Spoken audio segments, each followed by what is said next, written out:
Hello ಮಕ್ಕಳೇ, ಇವತ್ತು ನಾವು ತಮಾಷೆಯಾಗಿ ತರಕಾರಿಗಳ ಕತೆ ಕೇಳೋಣ, ಸರಿನಾ?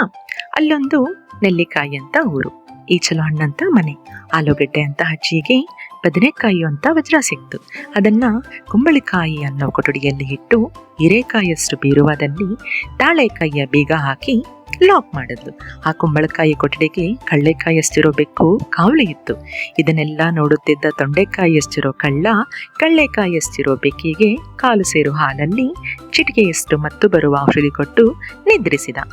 ಕುಂಬಳಕಾಯಿ ಅಂತ ಕೊಠಡಿಗೆ ಹೋಗಿ ತಾಳೆಕಾಯಿಯಷ್ಟಿರೋ ಬೀಗವನ್ನು ಹೊಡೆದು ಹೀರೆಕಾಯಿಯಷ್ಟು ಬೀರುವ ತೆಗೆದು ಬದನೆಕಾಯಿ ಅಂತ ವಜ್ರವನ್ನು ಕದ್ದ.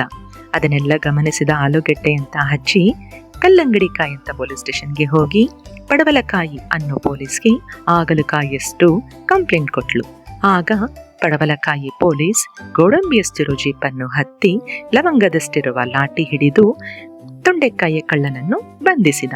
ಸೀಬೆಕಾಯಿಯಷ್ಟು ಜೈಲಲ್ಲಿ ಹಾಕಿ ಪಡವಲಕಾಯಿ ಪೊಲೀಸ್ ಬದನೆಕಾಯಿ ಅನ್ನೋ ವಜ್ರವನ್ನು ಆಲೂಗಡ್ಡೆ ಅಂತ ಅಜ್ಜಿಗೆ ಕೊಟ್ಬಿಟ್ಟ. ಈಗ ಈ ಕಥೆಯಲ್ಲಿ ಎಷ್ಟು ತರಕಾರಿ ಇದೆ, ನೀವು ಏನನ್ನು ಗಮನಿಸಿದ್ರಿ? ಇದನ್ನೆಲ್ಲಾನು ಕಾಮೆಂಟ್ ಮುಖಾಂತರ ತಿಳಿಸಿ.